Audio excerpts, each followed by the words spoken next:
As such, this investigation will be a top priority. We are releasing a report today that details what we have uncovered. We are also sending letters to the Biden administration officials and Biden family associates renewing our request for voluntary production of documents relevant to this investigation. This is an investigation of Joe Biden, the President of the United States, and why he lied to the American people about his knowledge and participation in his family's international business schemes. Remain calm. All is well. All is well. Remain.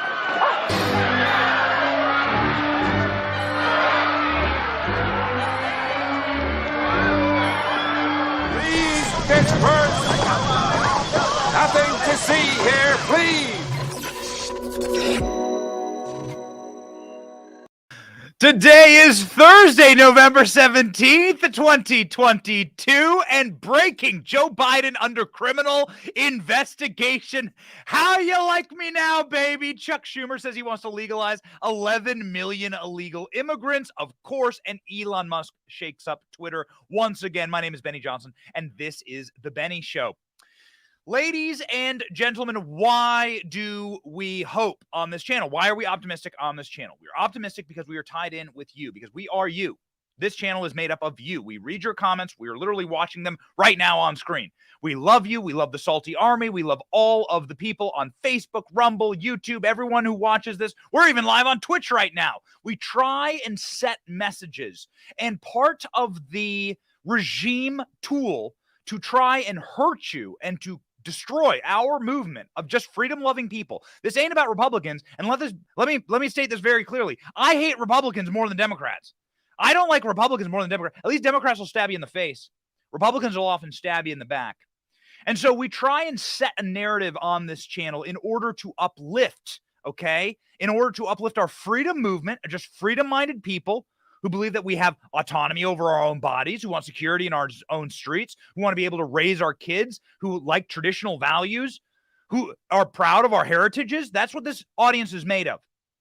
And one of the greatest tools of the regime is to hurt you psychologically, to demoralize you, and to make you believe that nothing good is happening and that you are losing, when in fact you are winning. This is how small, totally corrupt politicians inside the Soviet Union or Mao's China or inside of Weimar Germany can control the vast majority of the population.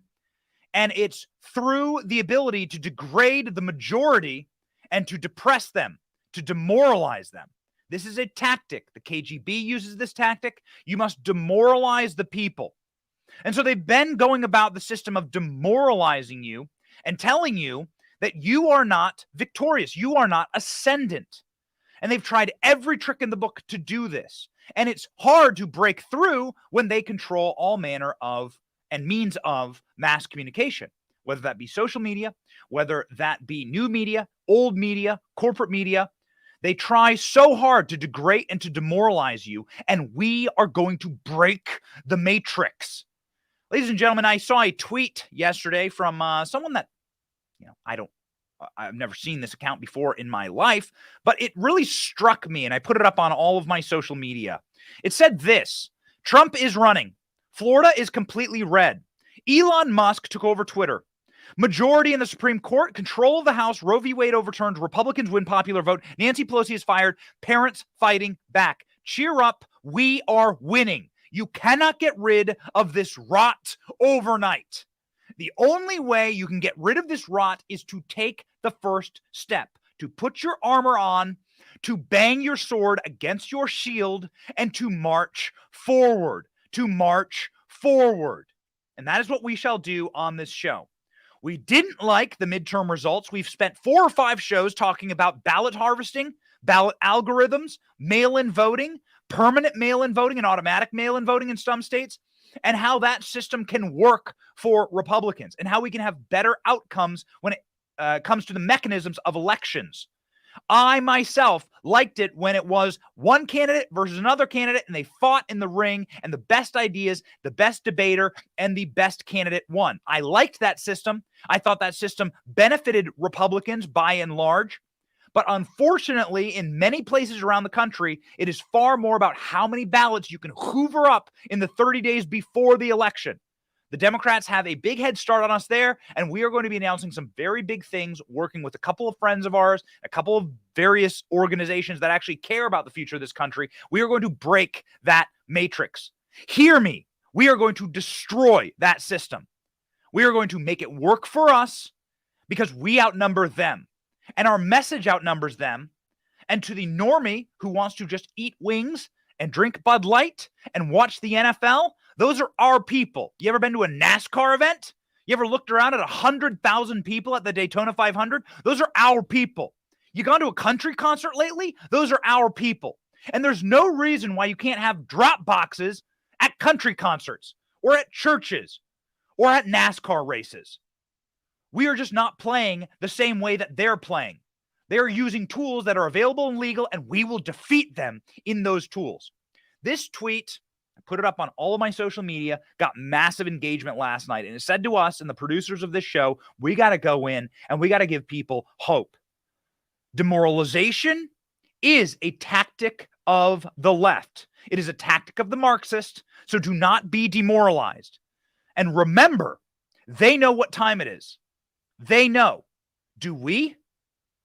It's time to fight, ladies and gentlemen. This means that we must consider what happens when we get power. When you get power, you must wield power. You must take the gavel when you get it, and you must wield it. You have to use that power for good. And so now is a time to begin to show the American people that we can use our power for good. And that brings us to some pretty shocking news over the past 24 minutes, not hours, just moments ago inside of the United States House. Now, we have been in opposition to Mitch McConnell and to Kevin McCarthy's leadership because it delivered very, very opaque and very weak results in a midterm that was historically bad for Democrats and should have been historically good for Republicans.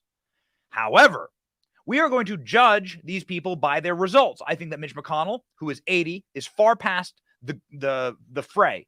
He is beyond the pale. Mitch McConnell cannot be saved. There is no saving of corporatist Mitch McConnell, and he must be put out to pasture with the rest of the tortoises inside of the Galapagos exhibit in your local zoo. Munch on lettuce the rest of your life. Kevin McCarthy has a shot to show us what he will do as leader and what they will do in the majority that was just clinched over the last 48 hours for Republicans inside of the House. So what is the first act? They, of course, don't have full power yet. That will happen in January when the official new Congress is sworn in. That will happen in January when Kevin McCarthy gets the gavel and when Republicans get the power inside of their committees and the chairmanship of their committees.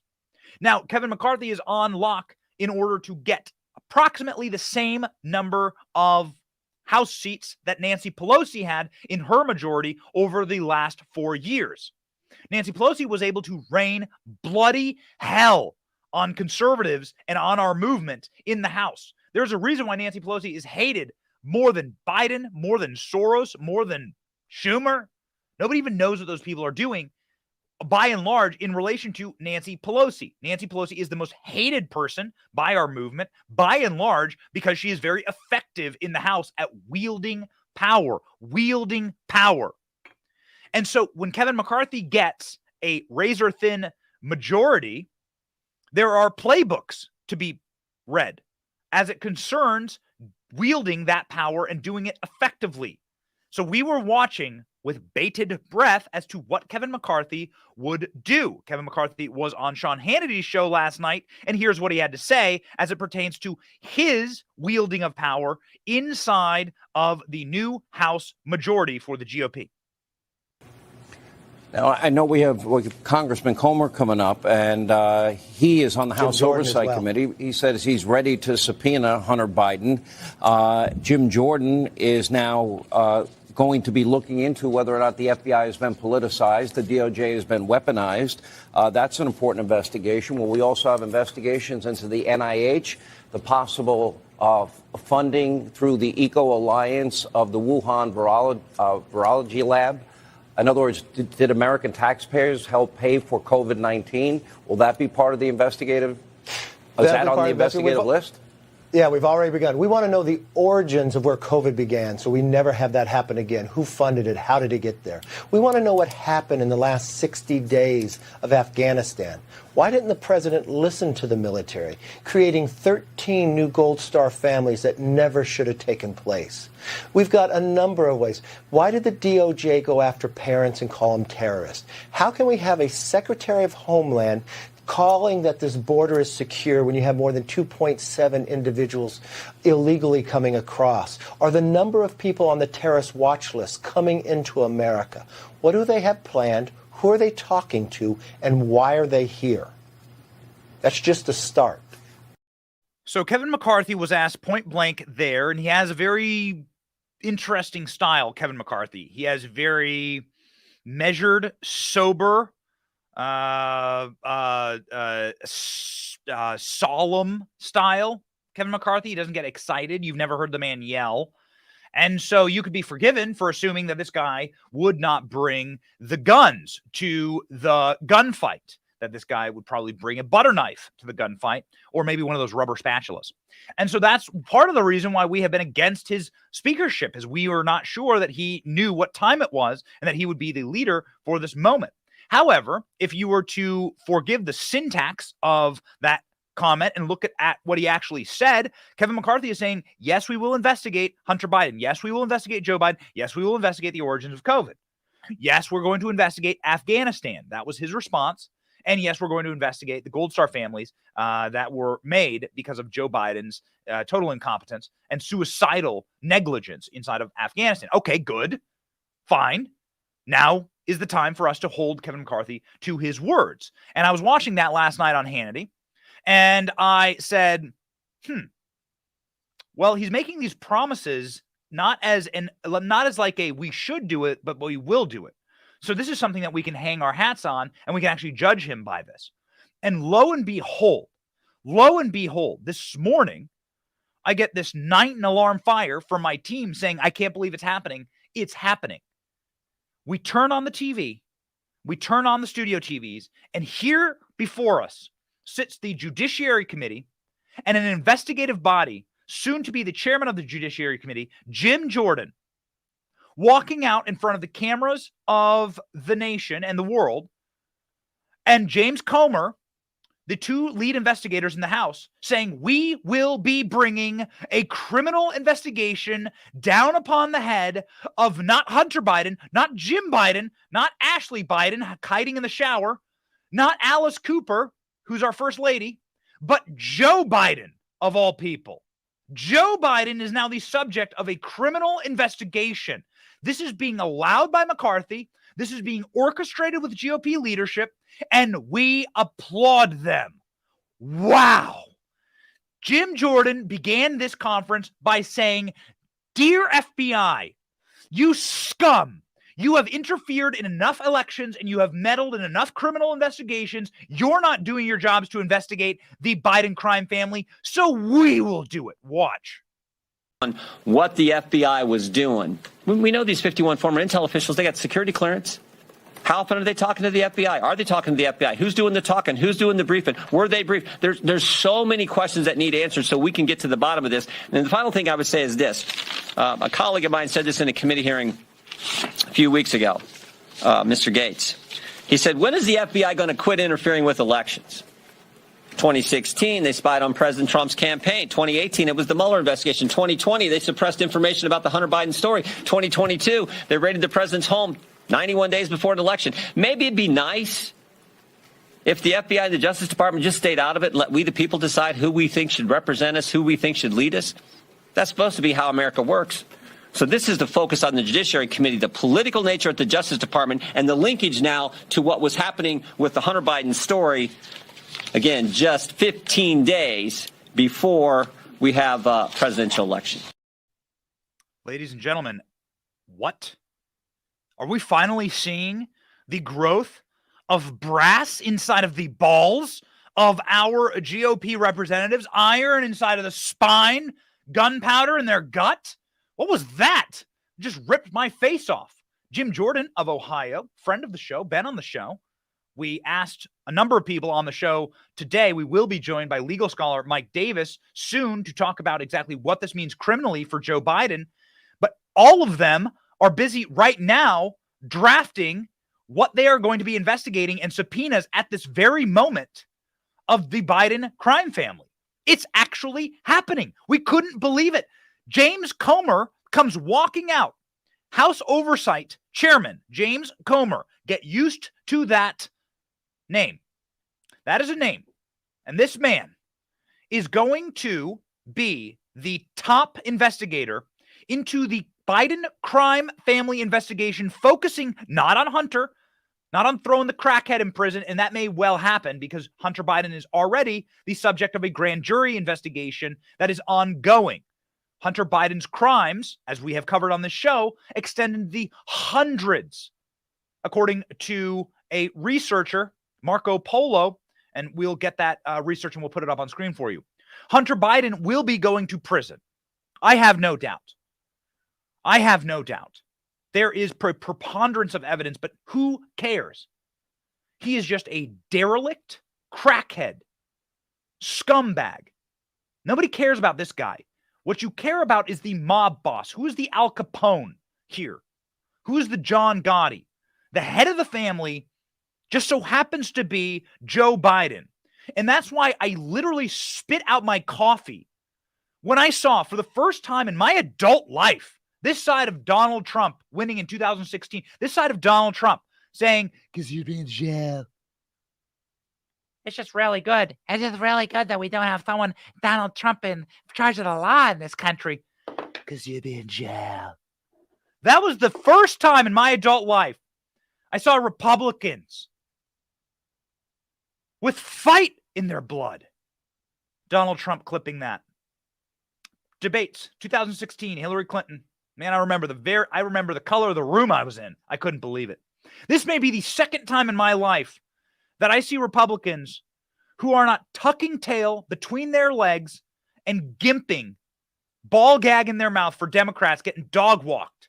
James Comer ain't going to get dog walked. He's going to do the walking. Listen to this. As such, this investigation will be a top priority.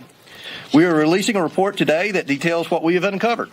We are also sending letters to the Biden administration officials and Biden family associates renewing our request for voluntary production of documents relevant to this investigation.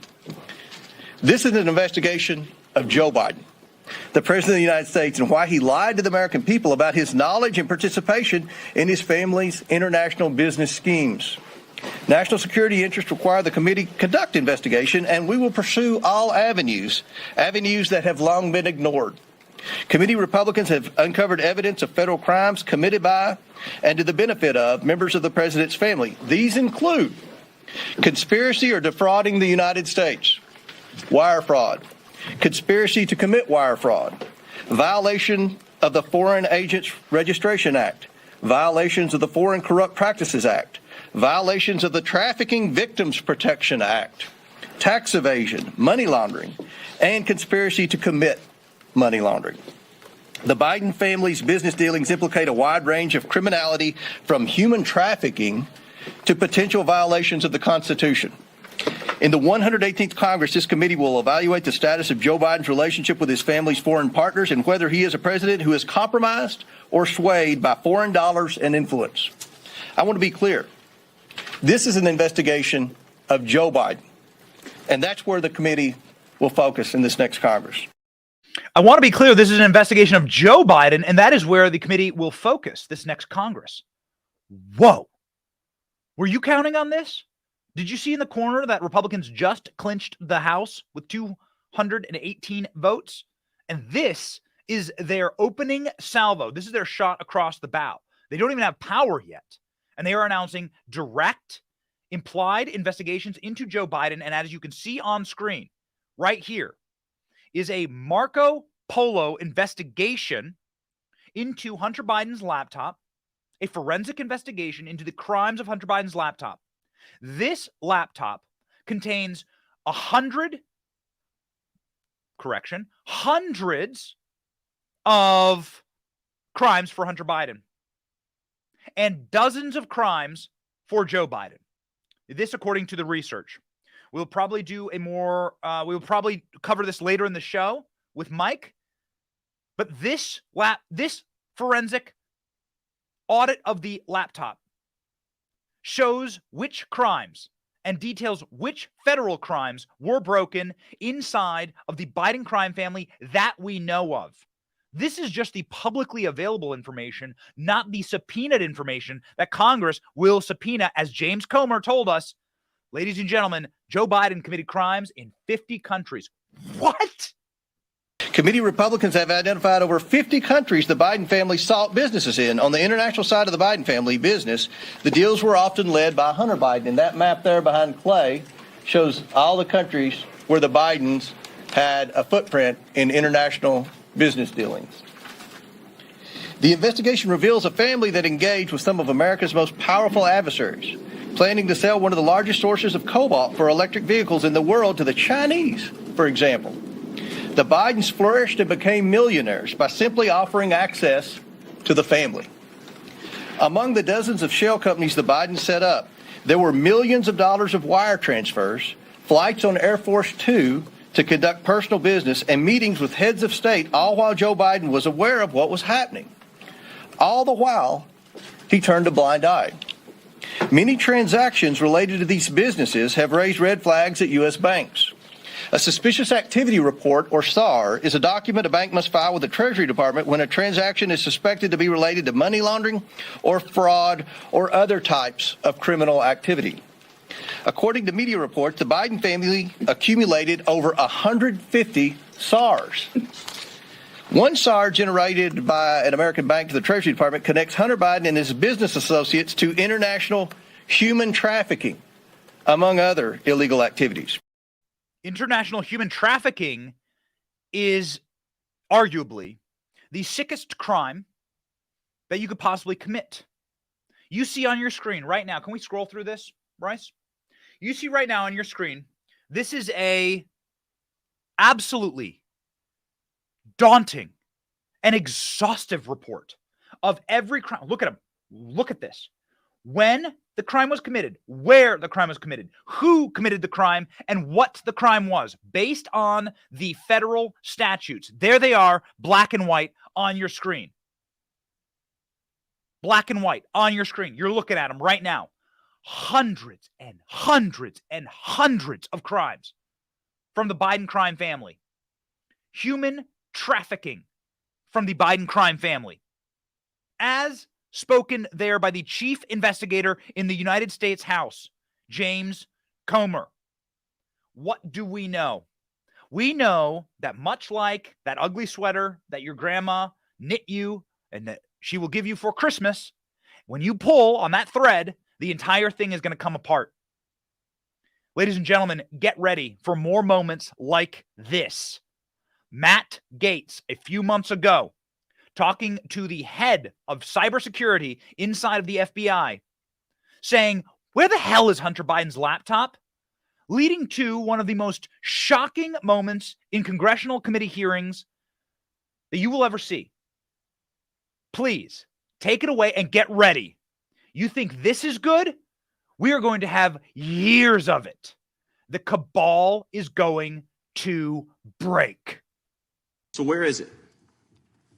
The laptop. Sir, I'm not here to talk about the laptop. I'm here to talk about the FBI cyber program. You are the assistant director of FBI cyber. I want to know where Hunter Biden's laptop is. Where is it? Sir, I don't know that answer. That is astonishing to me.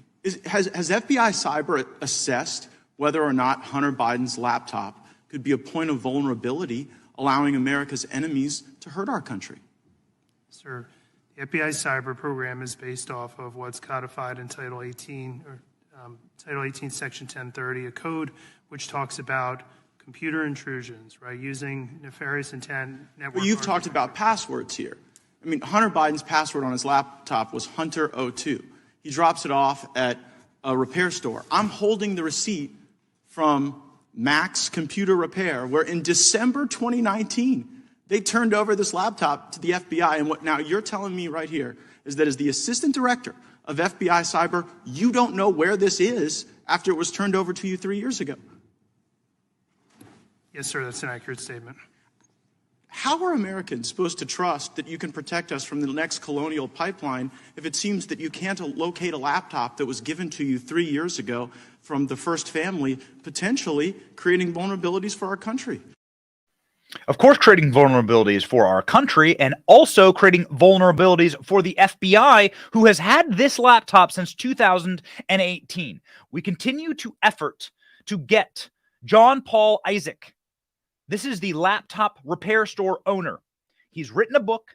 He is suing the Biden crime family. This man is innocent. He simply brought to bear the bloody OJ glove and knife of our political era. If you are old enough, you will remember that in the O.J. Simpson trial, bloody gloves and bloody knives were left everywhere with DNA on them. This was the crime scene of the century, and Hunter Biden's laptop is the political equivalent to the bloody glove and the bloody knife. Maybe we should make Hunter Biden on camera log in to his laptop. You know, there's plenty of images and photos and videos on that laptop that sort of prove without a shadow of a doubt that this was Hunter's, and that we should take this seriously. And the only reason to not take it seriously is if you are criminally compromised with Joe Biden. That would be the Federal Bureau of Investigation. If you were trying to save face and protect this regime, and it is why this laptop will become the centerpiece of evidence going forward for the GOP. Thank God for Matt Gaetz entering it into the congressional record, meaning it's now in the Library of Congress. You can all go get Hunter Biden's laptop. Thanks, Matt. It's a cyber asset. This is a point of vulnerability. If there are passwords, if there are business deals, if there are references to things that could harm our country, like you can't even sit here right now and say that you know that there's not a point of vulnerability. Maybe there are other crimes, maybe there are tax issues or whatever, but as it relates to our, is the first family sufficient cyber infrastructure to protect? You don't even know if they're compromised. Tell you what, Mr. Chairman, I seek unanimous consent to enter into the record of this committee the contents of Hunter Biden's laptop, which I'm in possession of. I'm not.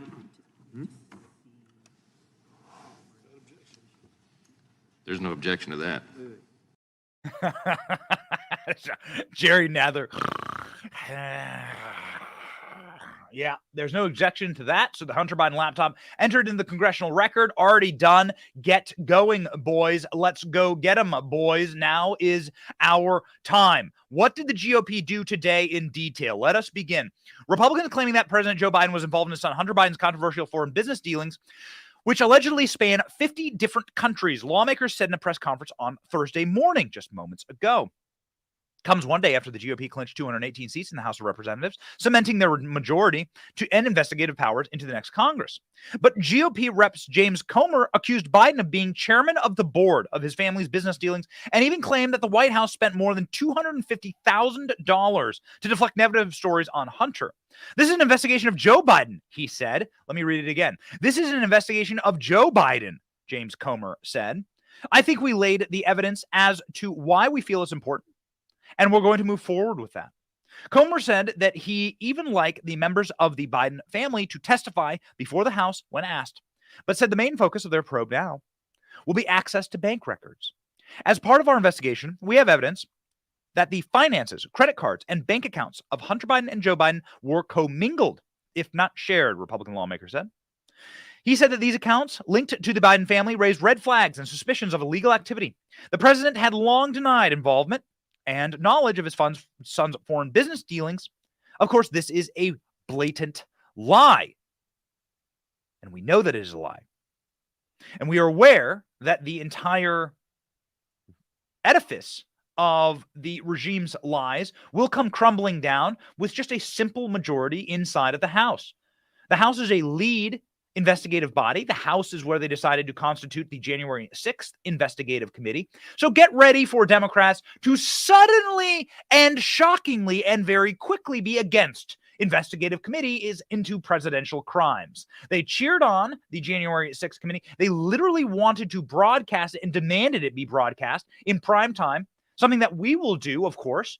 And damn it, ABC News, CBS, and NBC better be broadcasting these criminal investigations into the Biden crime family in prime time, because that's what's coming down the pike.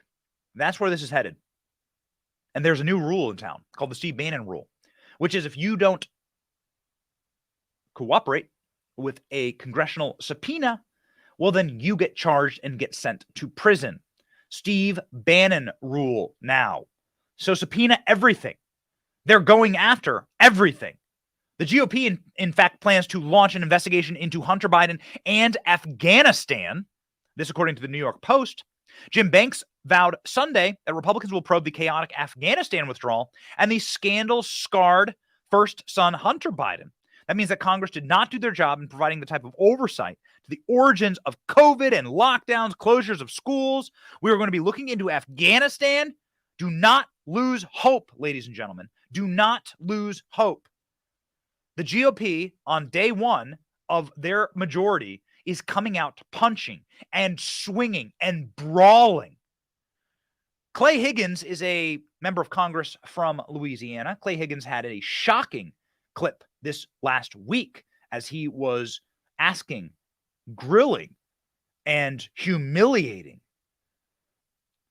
Director Wray of the FBI as it pertained to FBI agents in disguise as MAGA supporters inside of the U.S. Capitol on January 6th. I have not heard of this. What does he know that we don't know? Inside of a Republican-controlled Congress, you may find out. A taste of things to come. Watch. Director Wray, does the FBI have confidential human sources? Did the FBI have confidential human sources embedded within the January 6th protesters on January 6th of 2021? Well, Congressman, as I'm sure you can appreciate, I have to be very careful about what I can say about when Even now, because that's what you told us 2 years ago. May I finish? About when we do and do not, and where we have and have not used confidential human sources. But to the extent that there's a suggestion, for example, that the FBI's confidential human sources or FBI employees in some way instigated or orchestrated January 6th, that's categorically false. Did you have confidential human sources dressed as Trump supporters inside the Capitol on January the 6th prior to the doors being open? Again, I had to be very careful. It should be a no. Can you not tell the American people no? We did not have confidential human sources dressed as Trump supporters positioned inside the Capitol. Gentleman's time has expired. You should not read anything into my decision not to share information. Director Wray. Wait, it should be a no. So the line of questioning was, did you have confidential human sources or FBI agents dressed as MAGA supporters inside of the Capitol during January 6th? Ready to go inside the Capitol? Wait, he can't say no to that? You can't just answer the simple question?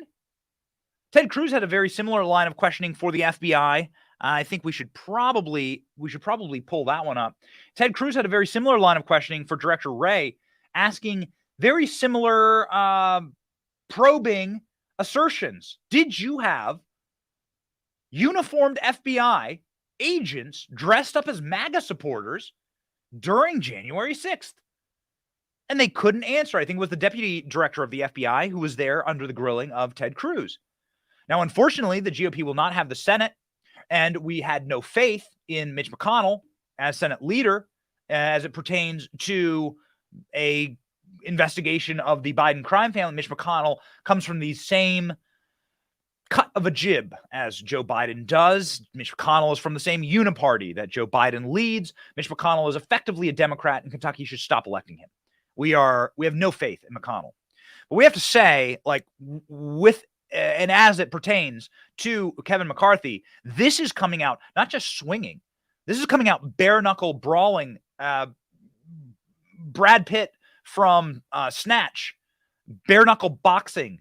Like this is pikey stuff. These are gypsies in trailers, like swinging knuckles right now, putting up fisticuffs over this. And it is quite frankly, shocking to us. We stand before you shocked. We played you the clips, and we're bringing to you the real news this morning. And I think we have images here of what the actual conference looked like this morning. Some of our favorites up at the conference. Have a look. You have Jim Jordan there.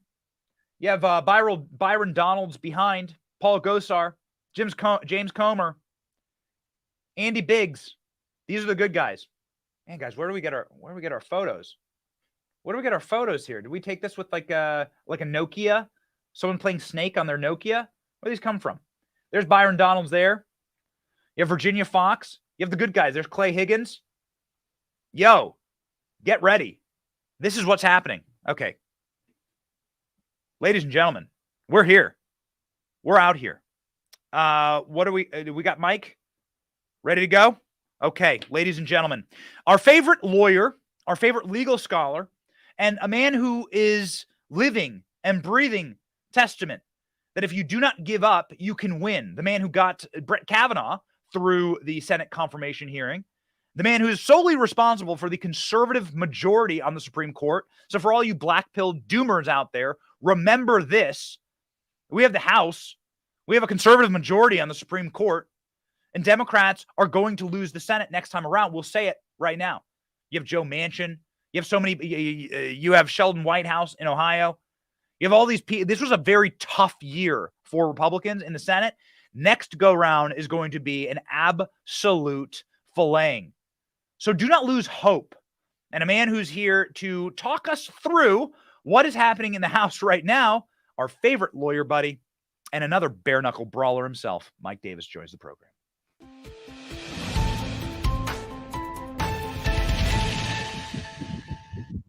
Mike, high energy show today. Sorry for the 30-minute introduction there, but people have to know now is not the time to lose hope. And now is not the time to be demoralized. And flipping on my television this morning, I could not actually believe my eyes. Seeing brass-balled Republicans walk out and say Joe Biden is the center of a criminal investigation. What will be happening to Joe Biden and what will happen now in the House, Mike? Well, it's good that Republicans took back the House of Representatives. It means that we're going to have a Republican speaker. It means we're going to have Republican committee chairmen, and those committee chairmen are going to have subpoena power, and they're going to be able to haul in people for these various investigations, whether it's Tony Fauci and the COVIDians for what they did to us for 2 years with their COVID lockdowns, their unnecessary COVID lockdowns. The cure was much worse than the disease. We're going to see maybe Hunter Biden, the president's son, and maybe the president's brother, James, come before the House to explain why the Chinese and the Ukrainian they were receiving Chinese and Ukrainian funding, millions of dollars in funding, while Joe Biden was the vice president of the United States, and how that affected America's policy in China and Ukraine. It's funny now that Biden is the president. The two biggest trouble spots in the world are Ukraine and China. So it's interesting. Is the president of the United States compromised because of his prior potential dealings? We saw smoking gun evidence on Hunter Biden's laptop of 10% to the big guy, meaning did Vice President Joe Biden get 10% of the cut of these corrupt foreign dealings with Hunter and James? And that's something that absolutely needs to be looked into. There's so much the Biden Justice Department has been politicized and weaponized to go after every Trump supporter, every Trump advisor, even President Trump himself. But we want to give amnesty to the Biden crime family. So we have the Justice Department going after Christians, pro-life Christians praying outside of abortion clinics. But we're going to give amnesty to these abortion activists who are firebombing Catholic churches and pro-life pregnancy centers. So we have a clear double standard in the Justice Department, and they need to haul in Attorney General Merrick Garland, Deputy Attorney General Lisa Monaco, Associate Attorney General Vanita Gupta, the head of the Civil Rights Division, Kristen Clark. There's a whole bunch of people who need to come before the House and explain themselves. What will be the result? As we have seen, the Steve Bannon rule is that if you don't subscribe and cooperate with the congressional subpoena, then you go to prison. Will that be equally applied? I think the statute of limitations is 5 years, so it's not going to happen during the Biden regime. The Attorney General Merrick Garland has completely politicized and weaponized this Justice Department. But when President Trump wins back the White House in January of 2025, we'll have a new Attorney General, and maybe that new attorney. I hope it's someone like Harmeet Dillon as the Attorney General of the United States. They can go in there, who can go in there and really clean up that place and actually bring back the rule of law and have one system of justice in America for everyone instead of two systems of justice, one for the ruling elite, the uniparty ruling elite in Washington, and one for everyone else. Were you shocked to hear that Joe Biden was the subject of this criminal investigation in the House? They just came straight out. They didn't say your crackhead son. They didn't say this like derelict who doesn't pay his child support payments for his illegitimate children with hookers. Like they said, Joe Biden, this is the person we're targeting. Were you shocked by that? It shouldn't be shocking to anyone. Just look at Hunter Biden's laptop. There is smoking, crystal clear, smoking gun evidence that a foreign corruption of the Biden crime family, including Joe Biden himself. He talks about 10% to the big guy. We saw Bobolinsky testifying, or going talking to reporters about this. There is the Biden administration, the Garland Justice Department, even the FBI, the corrupt FBI under the Trump administration. They hid this, and we need to get to the bottom of this. The Bidens are compromised. Okay. So you talked about Donald Trump, your former boss, somebody who you worked with to get either personally or to shepherd 3 Supreme Court justices onto the Supreme Court during his tenure. Donald Trump said this 2 years ago, that the Biden regime will probably be looking into the 25th Amendment in order to protect Joe. I have the clip for you, and I want you to react. Free speech is under assault like never before. The 25th Amendment is of zero risk to me, but will come back to haunt Joe Biden and the Biden administration. As the expression goes, be careful what you wish for. Careful what you wish for. Thoughts? Well, I mean, the 25th Amendment is for incapacitated presidents. It's very clear that President Biden's not all there. I don't think anyone even pretends like he's all there. He shows obvious signs of dementia. He was stupid before he became president. Now he's potentially demented and stupid. So what's going to happen? We're going to see that in, under our Constitution, if you get past this coming January, then what happens is, God help us if Kamala Harris becomes president, but if Joe Biden steps down for whatever reason and Kamala Harris becomes president starting in January, she can finish out those 2 years of Biden's term and then run for 4-year terms for a total of 10 years. If Biden had to step down before January, then it counts as a presidential term for Kamala Harris. So she can only run for 1 more term. God help our. I mean, that's the problem, Ben. Is do we have a demented, stupid president, or do we have Kamala Harris, who's worse? And so that's where we are right now as a country. So, in conclusion here, Mike, what do you expect to come of this? What do you expect to happen in the House? You know these members very closely. You work with them. I know that you were an advisor to many in the Senate and in the House, and there's none better in Washington, D.C., in the belly of the beast, to advise on these topics. What would be your paths to actually making hay here, not just working for nothing? We've seen this with Durham. People have been disappointed in the past. What would be an actual solution here to get something out of these investigations other than just PR? I would be focused, I would be smart, and I would be dogged. And I would focus like a laser beam on COVID and the government's response, the cover-up of COVID, how they responded to COVID. I would drag Fauci in there.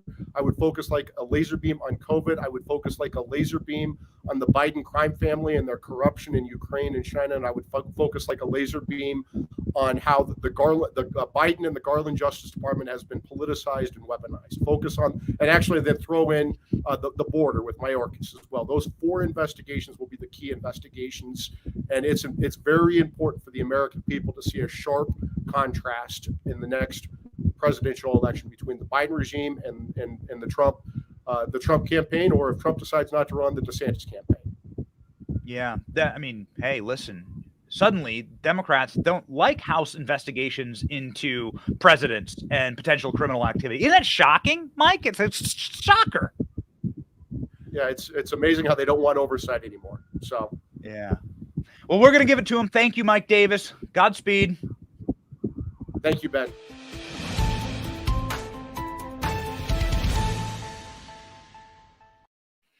So, ladies and gentlemen, we have a live and a shot, like a breaking news, a piece of breaking news right now, live clip of the Democrat National Committee, straight from the DNC. We have a live feed. This program. Thank you for your support of this program, by the way. It allows us to get live feeds like this. We have a camera in front of the Democrat National Committee, a direct response. We're going to go to a direct response to them hearing that Joe Biden is personally under investigation. Okay, let's take it now. Donald J. Trump is now president of the United States. President Obama is the ex-president. And Mr. Trump, for the moment, steps away for the inaugural address. What a great honor to be able to introduce for the first time ever anywhere the 45th president of the United States. Thank you so much for your support. If you wish to support our program, please click like, please click subscribe on YouTube. If you really want to help us out, go to your little podcast app and click subscribe. Follow the Benny Show podcast. That helps us out a lot. Of course, we are free every morning. We have no corporate overlords. We have no strings attached here. Okay, got no strings to hold me down. We will give you the straight dish. We will bring on the people who will tell you the truth, and we will show you, ladies and gentlemen, what is happening around. We won't tell you. We will show you. And so let us show you something that we thought was very interesting here from Mike Waltz. Mike Waltz inside of the GOP. He is a representative from Florida. He's a Republican. And he is saying, as it pertains to the blue state voting laws, that Republicans will win this battle because we have more people that agree with us than agree with Democrats. And we can out-harvest ballots. I know it sounds like a dirty word. Mail-in balloting, harvesting balloting. But he says that we can build the infrastructure to win. They already did it in Florida. Florida was a trial run for this, working for Republicans. I am broadcasting to you from downtown Tampa Bay. I am broadcasting to you right now from our brand new studios in Tampa. Ladies and gentlemen, I was able to cast early votes for Republicans in this state. I could have voted by mail in this state if I wished. Millions of Republicans voted early and voted by mail in this state. And what happened? We won in a landslide. A true red wave happened right here in Florida. Here's Congressman Mike Waltz saying exactly how we can defeat Democrats every election as long as we get smart with the machinery of voting. We need to have confidence in our democracy and our republic. And when you have foreign actors looking to muck around, that are mucking around inside of our election, we need, not to say we need to make America like Florida, but come on, we need within hours. California needs to change their state voting laws then, because what's going on is completely legal. Nevada, you know, on down. And then, you know, we need to do some soul searching in terms of why we didn't do better on our messaging, but also, you know, look, we need to, I think, move somewhat away from this same day from accountability or from showing up to vote. Mail works for our rural voters. Absolutely. Mail works for our senior citizens. If you do it right, you have integrity, mail can really work for us and has in the past. Mike Waltz said that states determine how elections are conducted. It's in the Constitution. I don't see some of these blue states changing, and we need to figure out how to go in and fight in that battlefield in the rural area and with senior citizens and with voters with integrity that agree with us. And he's right. He's completely right. Charlie Kirk, dear sweet Charlie, saying this yesterday, talking about creating the ballot harvesting mechanisms that can work for us. The House of Representatives, GOP controlled, thanks to how we performed in states with the most liberal ballot harvesting and vote by mail laws, New York, Oregon, California. We can master the system. Democrats are praying that we refuse to try. Charlie is right there. And we really cannot wait to have Lee Zeldin on the program. As we have detailed on this show, it is only because of states, super liberal states in California, Oregon, and New York, that we have a Republican majority at all. In fact, Republicans overperformed in New York by and large due to Lee Zeldin being at the top of the ticket and for them running super law and order, solid campaigns inside of a state that allows mail-in voting and that allows ballot harvesting. And Republicans just did it better. Did it better. We can win. There's another state where it seems like Democrats may shockingly be losing. This is a state that has ballot harvesting and vote by mail, and Republicans need to get smart in the state of Pennsylvania. The reason why mouth-breathing human cadaver John Fetterman can win in Pennsylvania is because he already won before anyone cast a vote on Election Day. John Fetterman, 58% of John Fetterman's votes came before Election Day. They were just harvesting and hoovering up those ballots. Democrats had a mechanism to do it, and we did not. And so what we are looking for now is a system that can work for us inside of these states. You can either change the laws or you can work inside of that system. Now it seems as though Democrats are taking out the trash inside their own state. Larry Krasner, the George Soros DA, has been impeached by the Pennsylvania House of Representatives. On Wednesday afternoon, the Pennsylvania House of Representatives voted to impeach Philadelphia District Attorney Larry Krasner. House Resolution 240 passed. The resolution states that Krasner engaged in misbehavior in office, nature of dereliction of duty, and refusal to enforce law. Misbehavior as a nature of obstruction in the House Select Committee investigation. It also states that Krasner engaged in misbehavior in office, nature of violation rules towards professional conduct. And so he will be, let's see, what does the law say? It looks like the resolution, which has been adopted, the legislation says that Krasner fired more than 30 assistant district attorneys, of which many were senior level assistants. This guy is scum. The entire reason you can't walk on the streets of Philadelphia is because of this guy. But it doesn't say exactly where. It doesn't say exactly where this goes from here. The House, I don't think, has impeachment power there in Pennsylvania. So I suppose we will see as to where this goes. It'd be nice for the article to have some type of outlaw as to like where this goes next.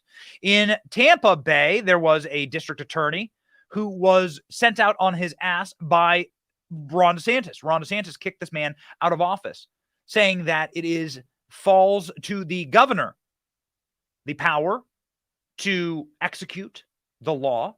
And if this district attorney just refuses to enforce the laws of the state, then the governor can kick him out. Does this not apply inside of Pennsylvania?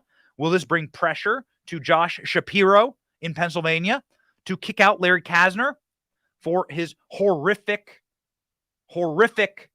bloodthirsty, inhuman policies? And speaking of horrific, bloodthirsty, and inhuman policies, Chuck Schumer says that he needs to welcome more migrants because the population is not reproducing on its own. He wants amnesty for 11 million illegal migrants. Just a question here for Chuck Schumer.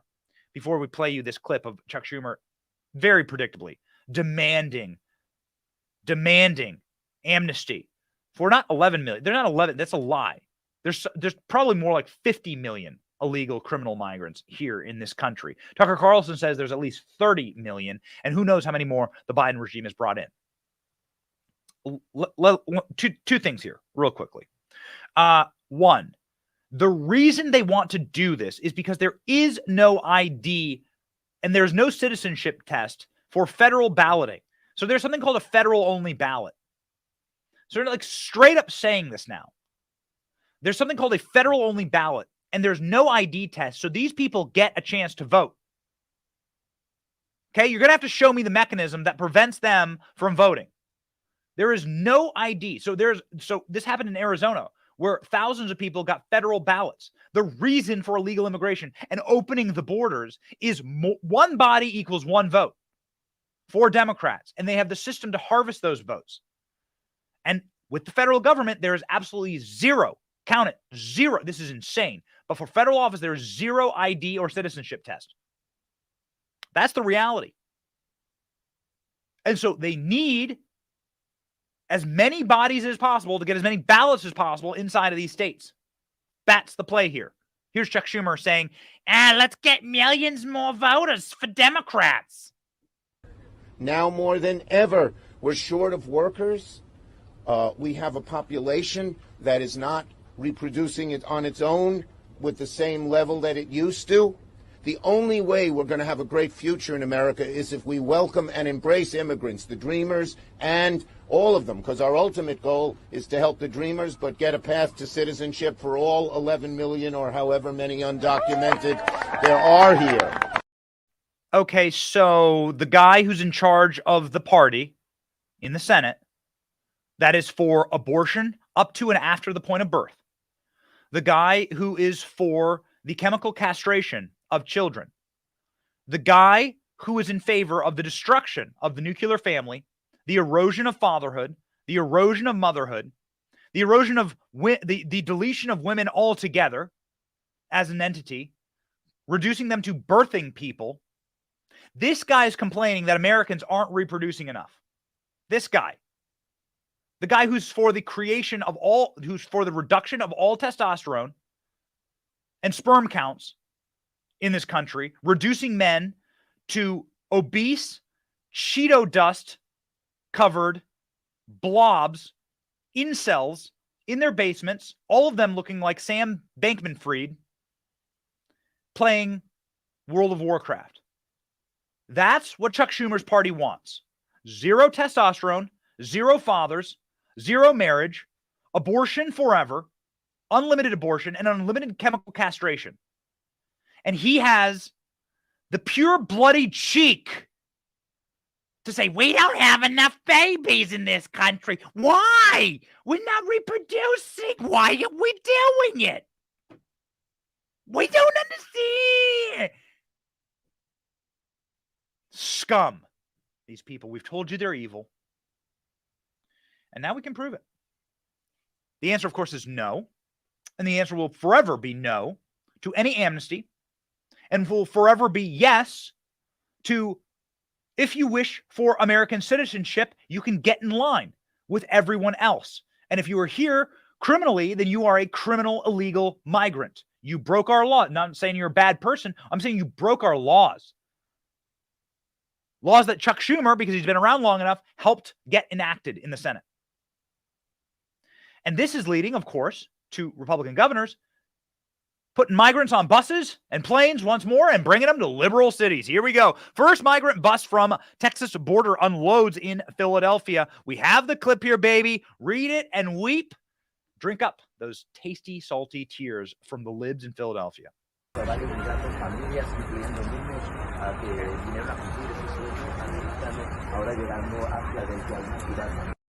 All right, busloads of migrants from Texas arriving in Philadelphia early Wednesday morning. Breitbart News video crew captured the moment live.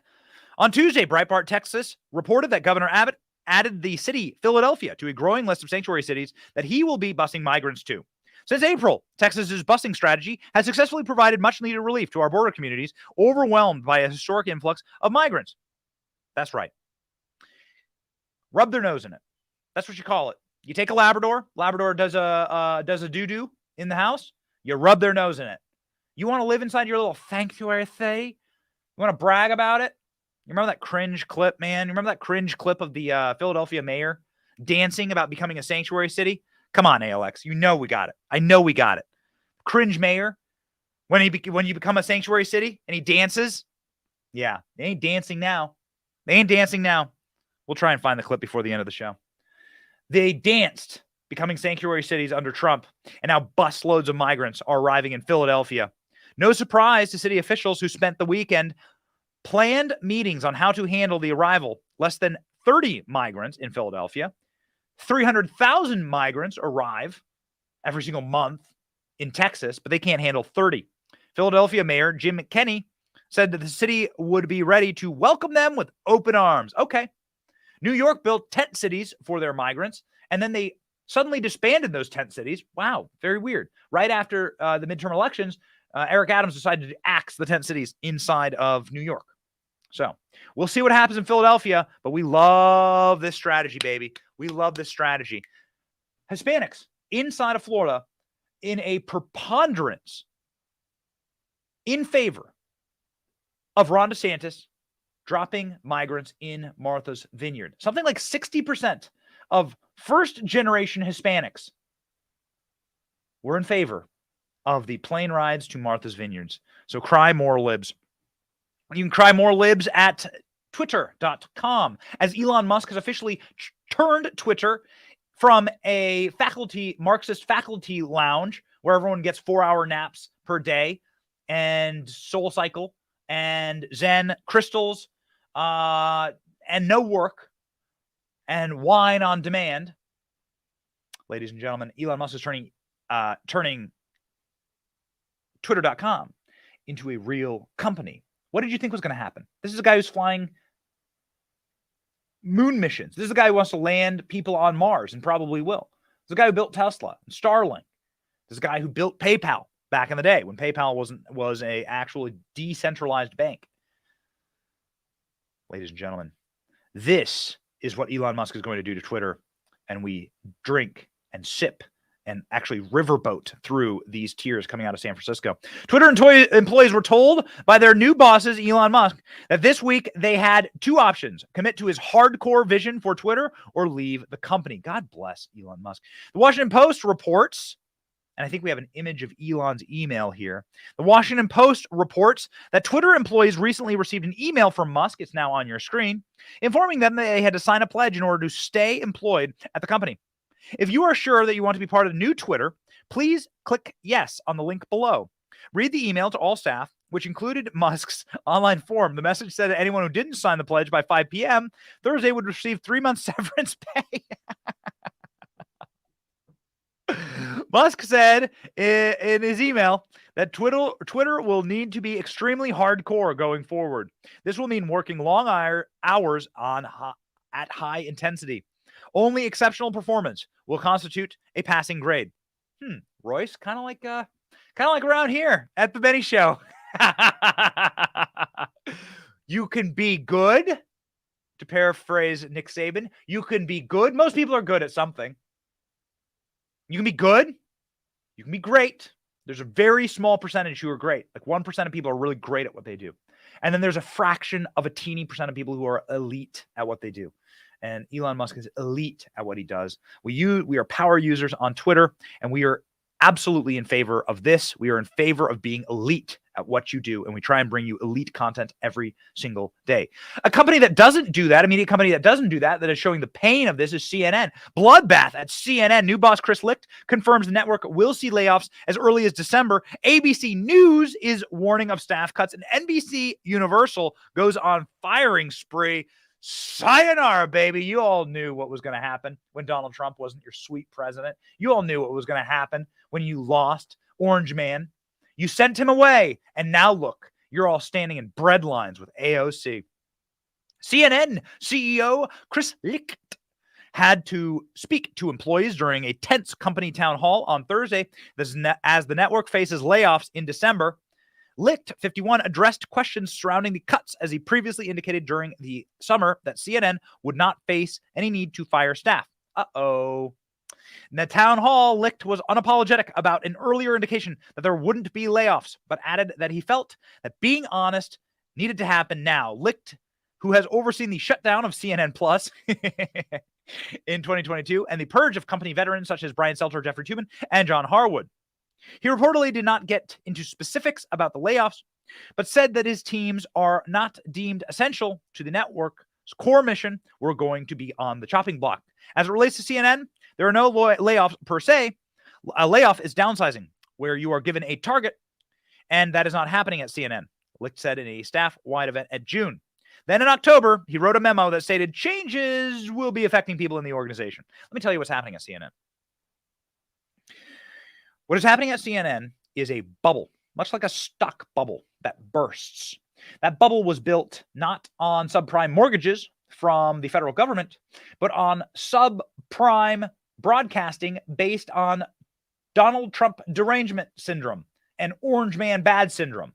And CNN, with the bloated and hysterical infrastructure built entirely upon printing gold that Donald Trump was president, and announcing, just like the Washington Post did, announcing democracy dies in darkness as soon as Donald Trump becomes president, announcing that their jobs would be to be the de facto DNC. They are suddenly coming to realize that the vast majority of Americans would rather watch this program or programs like Steve Bannon's War Room or Tucker Carlson Tonight, or the Charlie Kirk Show, or Ben Shapiro, or whatever, wherever you get your news, that we drink your milkshake when you abandon half your audience. Jimmy Kimmel just said, and later on in the article here, they talk about how ABC plans on laying off tens of thousands of people, that NBC plans on laying off tens of thousands of people. We drink your milkshake. We'll drink your milkshake because people are looking for honesty. You want to be leftist, fringe apparatchiks? Fine. But let me tell you something. There is a saturated market there. So you're going to take a brand like CNN, which my entire growing up years was sort of seen as an independent, down-the-middle brand, and you are going to go full TDS? Fine. It's your funeral. At least companies like mine and brands like ours are honest, and we look you directly down the barrel, in the eyeball, and say, here is what we stand for. This is what we believe.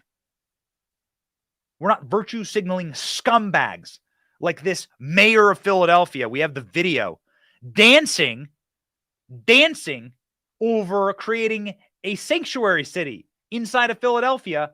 And now that sanctuary city is going to be overrun with criminal illegal aliens. But hey, at least you got a TikTok out of it. A sanctuary city, yeah. We're a sanctuary city. Enjoy, pal. Enjoy. At least we don't lie to you. At least we don't virtue signal. At least we tell you exactly what we stand for on this show. God, family, country. That's what we do here. That's our priority. That's how we structure our lives. I am a father. I am a 20-year veteran for covering politics. And these next 2 years is going to be bruising. It's going to be wild. We thank you for watching today. We say we love you. And we will only deliver you the straight, hot dish every single day. You'll need to stay tuned. And these next 2 years will be critical. We had failures this midterm election, but it was not all bad. We have a Supreme Court. We have the House. We have the investigative power now. We have the subpoena power now. We have learned hard lessons.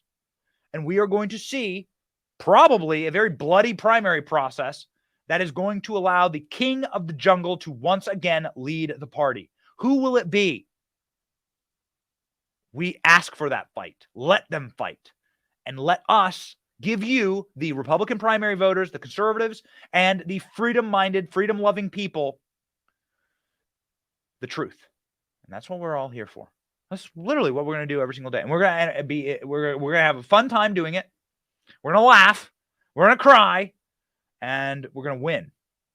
We're free men and women. And the reason we're going to win is because we fight. And we'll do it every single day. And we will not let you down.